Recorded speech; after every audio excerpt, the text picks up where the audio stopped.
I'm Nick Palmarini. I'm the director of the National Innovation Center for Aging, and with me is Owen Wright, innovation consultant here at the UK's National Innovation Centre for Aging. And we're so happy and lucky to have with us today Shiti Rastogi, which is the CMO of StepIn. Shiti, thanks for joining us today.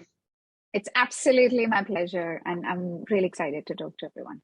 So, Shiti, we met you to support the launch of your outstanding, and by the way, loved by users, because we've done a lot of tests together and they really love the service called Breathe Happy. So what pushed you to this new challenge? I know for sure you want to make an impact on the global population. Is this the chance? Can you tell us a little bit more about this new venture? And if you can share some numbers too, because I guess the numbers you could share with us could be very, very interesting for all of us. Thank you. Sure, absolutely my pleasure. So I currently work at a company called StepIn. It's a Web3 lifestyle app, essentially, which incentivizes users to move and earn NFT rewards and token. Coming back to your question as to how did the journey from Breathe Happy to here happened? So I'm personally very invested in the health and technology space. Basically, we have spent a lot of time as population, as humanity, in using technology to give us notifications, to connect us on social networks, and to just be glued to our phones and screens. And all of us are collectively now realizing how can we use technology for the betterment of our planet, of ourselves, of our health. And that is something that just caught my fancy a few years ago when I started Breathe Happy. With that, I was able to see firsthand the impact technology can have in the living rooms of people. I mean, the project that we did with Mika was just a perfect example of that. To see lives change in real time over those months was absolutely phenomenal. And I don't want to let that feeling go ever. In my search and quest for the cutting edge technology that could then incentivize users, I came across how we use NFTs to motivate people to work out. Nick, at the very basic level, there is no fee to running outdoors, and there is no hardware or software needed to do a push-up. And yet, obesity is a pandemic. It really is. Not to mention the multiple associated disorders that come along with it, with cardiovascular health, musculoskeletal problem, which only become worse as the age advances. And age is advancing as we know it. Like, we've conquered the battle of aging in a big way. And the quality of lived years towards the last years has not necessarily kept up. And one of the solutions is preventative healthcare. So we came up with the idea of StepIn a few months ago. And when I joined, the app was somewhere around 1,000 daily active users. And I'm very happy to report on the numbers. Today, we've crossed 500,000 daily active users on our app. We have crossed over 2.3 million monthly active users on our app. And we find our users running for not just minutes, but hours. So every minute, at least 100,000 users are using the app in the last 30 minutes itself. And that's not in metaverse, that's not in a dystopian screen, that's in reality on ground outdoors. Our app, in fact, we've been so focused, does not even work in gym or treadmills or on devices. It works when you're out there with your family, with your friends, by yourself, but outdoors.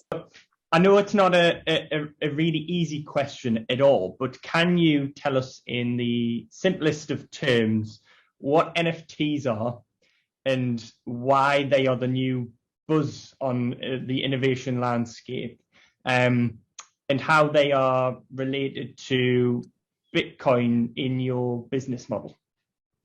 Sure, I'll try and do as much justice as I can to this concept. NFT is an abbreviation that stands for non-fungible tokens.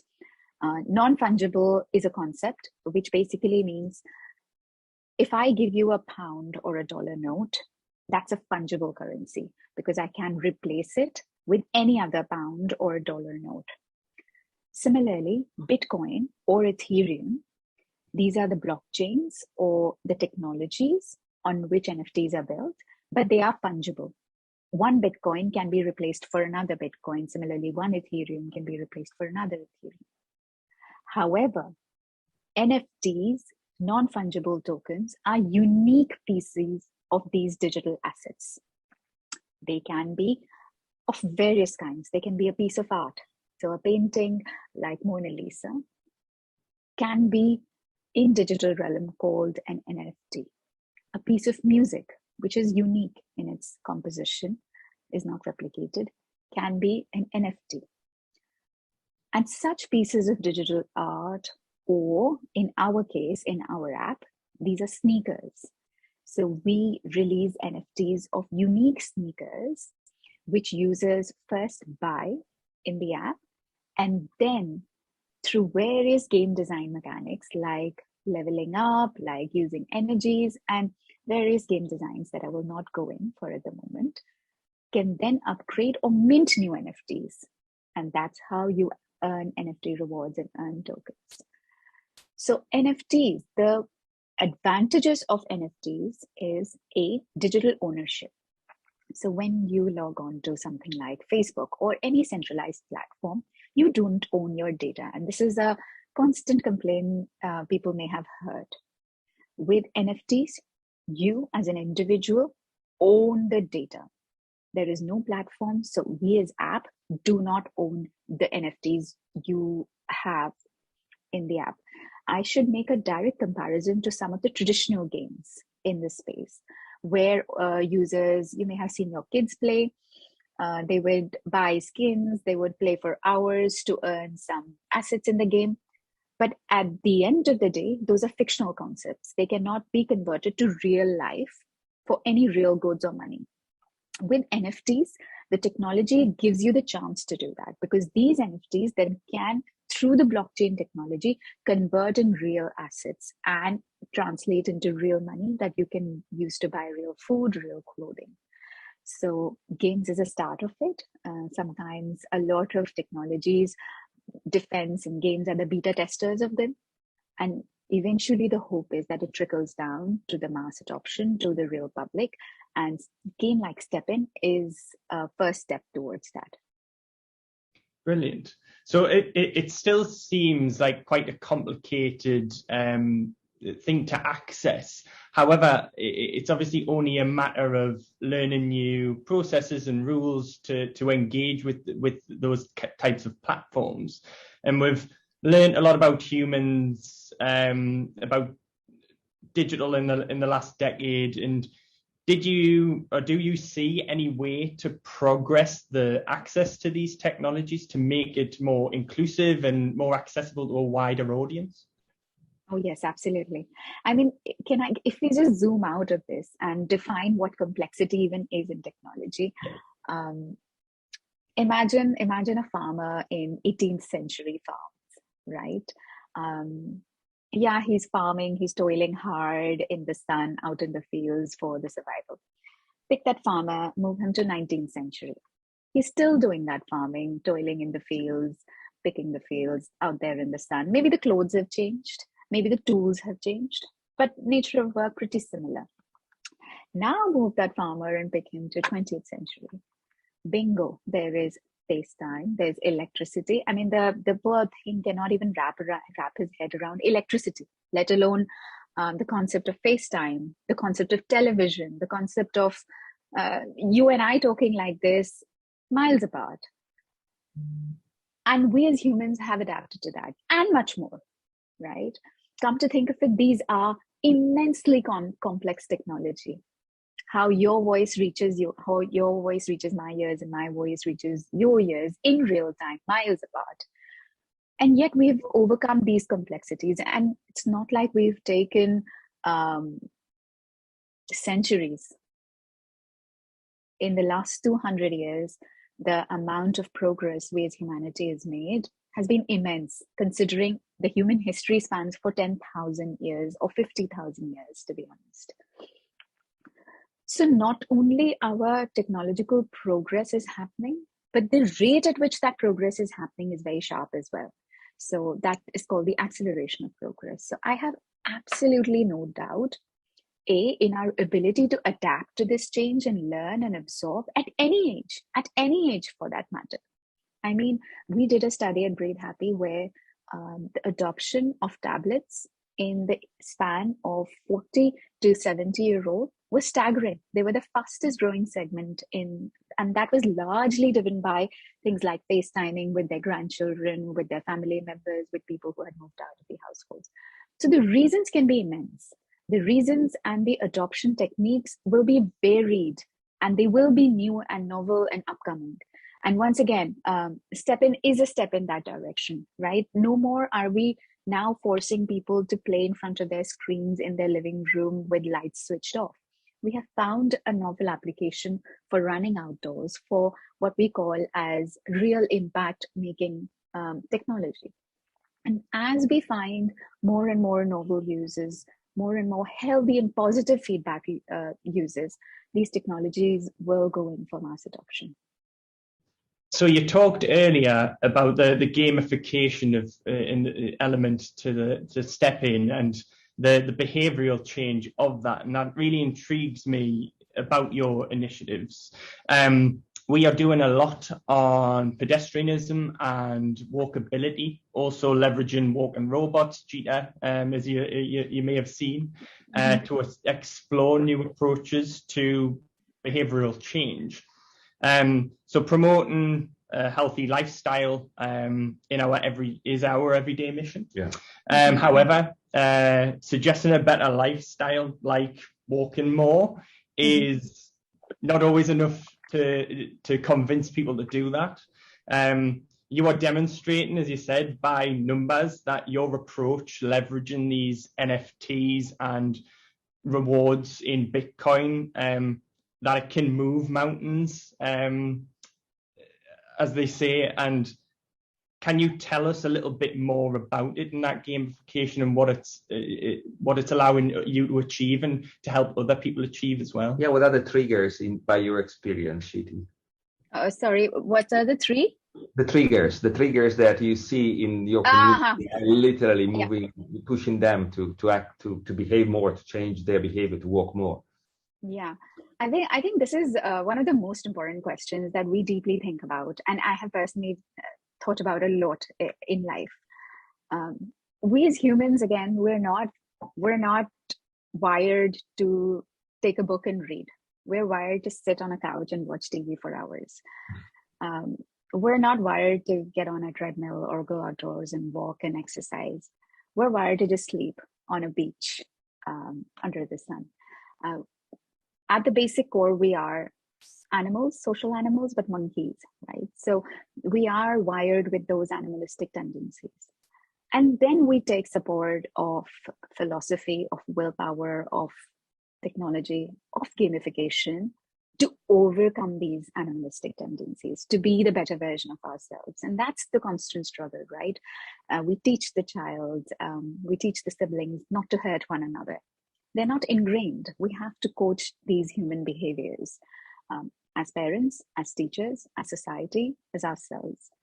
Gamification is just a way to do that, to enable that. There are a lot of things that work for a lot of different people. Like I said, some take support of philosophy, some take support of counseling, some take support of behavior coaching.